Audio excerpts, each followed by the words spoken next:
नमस्कार, मैं श्वेता दीक्षित प्राथमिक विद्यालय सलेमपुर कायस सिकंदराबाद से आप सभी का हार्दिक अभिनंदन करती हूँ। आज मैं आपके समक्ष कक्षा 5 गणित विषय की शिक्षण योजना प्रस्तुत करने जा रही हूँ। आज हम कक्षा 5 की गणित की शिक्षण योजना पर चर्चा करेंगे।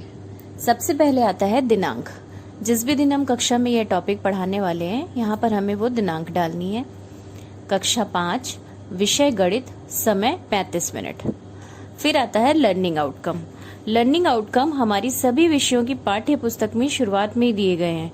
हम प्रत्येक दिन लर्निंग आउटकम वहां से ही लेंगे। जैसे मैंने प्रतिशत का लर्निंग आउटकम लिया हुआ है। प्रतिशत की अवधारणा को गतिविधि द्वारा बताते हैं।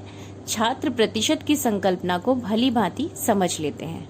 फिर आता है प्रकरण, प्रतिशत की संकल्पना एवं प्रतिशत चिन्ह।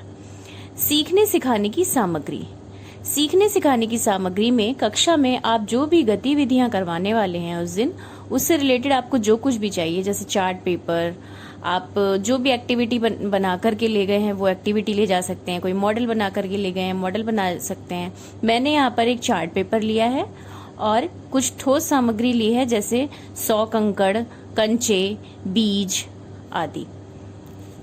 फिर आता है श्याम पट और चौक, जिसकी हमें जरूरत पड़ने वाली है क्लास में। उन सभी सामग्रियों को हम सीखने सिखाने की सामग्री में लिख देते हैं। फिर आती है शिक्षण अधिगम प्रक्रिया।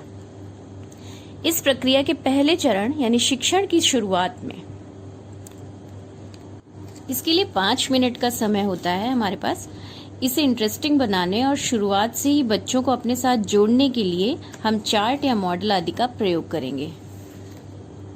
इन्हीं सवाल जवाबों के बीच मैंने बच्चों से एक प्रश्न पूछा। बच्चों, क्या आप जानते हैं रिंकी ने खेल खेल में ही सभी घर वालों को प्रतिशत में अंगूर बांटे? बच्चे इसका जवाब नहीं जानते हैं, इसलिए उनके मन में जिज्ञासा उत्पन्न हुई कि प्रतिशत में कैसे बटे अंगूर, क्या है ये प्रतिशत। फिर हम अपने अगले चरण में आ जाते हैं, जो कि है शिक्षण के दौरान। इसमें मैंने ब्लैक बोर्ड पर प्रतिशत को लिखकर बच्चों को प्रतिशत का अर्थ समझाया। प्रति धन शत अर्थात प्रत्येक 100 में से। प्रतिशत को प्रदर्शित करने के लिए प्रतिशत का चिन्ह बनाकर दिखाया। 100 में से 1 यानी 1%, 100 में से 10 यानी 10% और 100 में से 25 यानी 25%। फिर मैंने इसे अपनी कहानी से आगे कनेक्ट करते हुए समझाया। रिंकी के पापा ने घर में आए कुल 100 अंगूर में से 40 अंगूर खाए हैं, अर्थात 40% अंगूर खाए। माँ ने 100 में से 30 अंगूर अर्थात 30% अंगूर खाए। इसी प्रकार रिंकी ने 100 में से 30 अंगूर अर्थात 30% अंगूर खाए।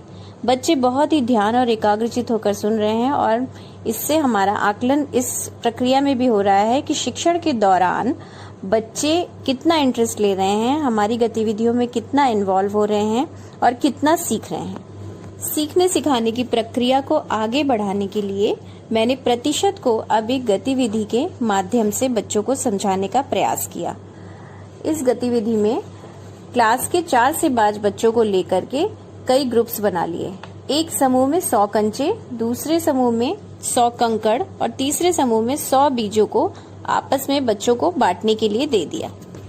सभी ग्रुप्स में बच्चे अपने हिसाब से उन कंचों या कंकड़ या बीजों को अपने हिसाब से बांटेंगे। जैसे 4 से 5 बच्चों का समूह है एक, तो उस समूह में उन बच्चों को कितने कितने कंकड़ 100 में से मिलेंगे या कितने कितने बीज 100 में से मिलेंगे, ये मैंने बच्चों पर ही छोड़ दिया कि वो आपस में कितने कंचे या कितने कंकड़ या कितने बीज किस तरह से बांटते हैं।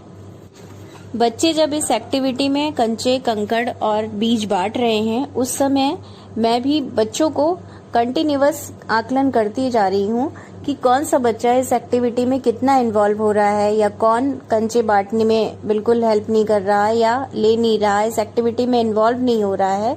ये ध्यान एक शिक्षक को देना है एक्टिविटीज के दौरान बच्चे कितना एक्टिव है या नहीं। शिक्षण योजना में इस बात पर बहुत अधिक जोर दिया गया है कि बच्चों की सहभागिता 100% सुनिश्चित करनी है, यानी कि सभी बच्चे आपके द्वारा कराई गई एक्टिविटीज में पूरा सहयोग कर रहे हों, सहभाग कर रहे हों। अब मैंने पहले ग्रुप के बच्चों को अपने पास बुलाया और प्रत्येक बच्चों से पूछा कि आपके पास कितने कंचे हैं। बच्चों ने जितने कंचों की संख्या बताई वही उनके कंचों का प्रतिशत है, क्योंकि प्रत्येक ग्रुप में 100 कंचे या 100 बीज या 100 कंकड़ बटे हुए हैं।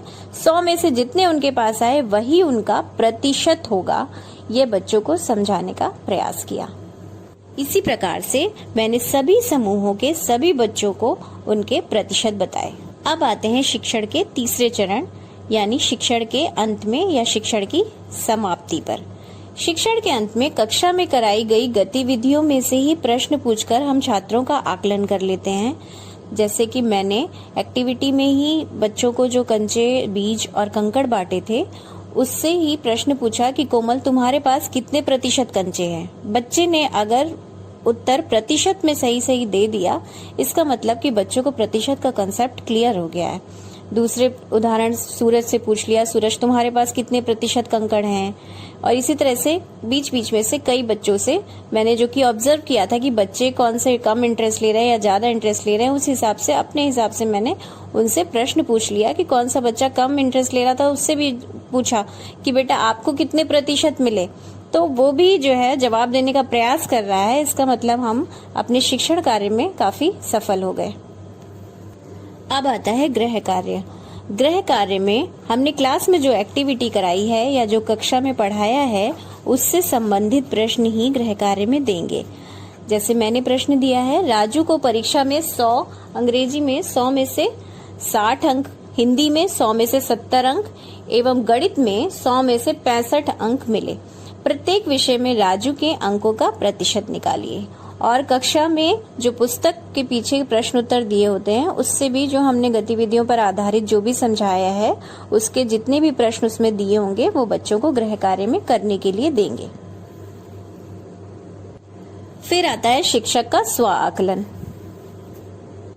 क्लास में छात्रों का आकलन करते वक्त हमें अपनी गतिविधियों, बनाई हुई गतिविधियों या जो भी हम मैटर ले गए थे पढ़ाने के लिए उसमें भी कमी का एहसास हो जाता है कि शायद नेक्स्ट टाइम हम ये करेंगे तो बच्चे और ज्यादा इन्वॉल्व होंगे या और ज्यादा इंटरेस्ट लेंगे। तो यही है शिक्षक का स्व आकलन।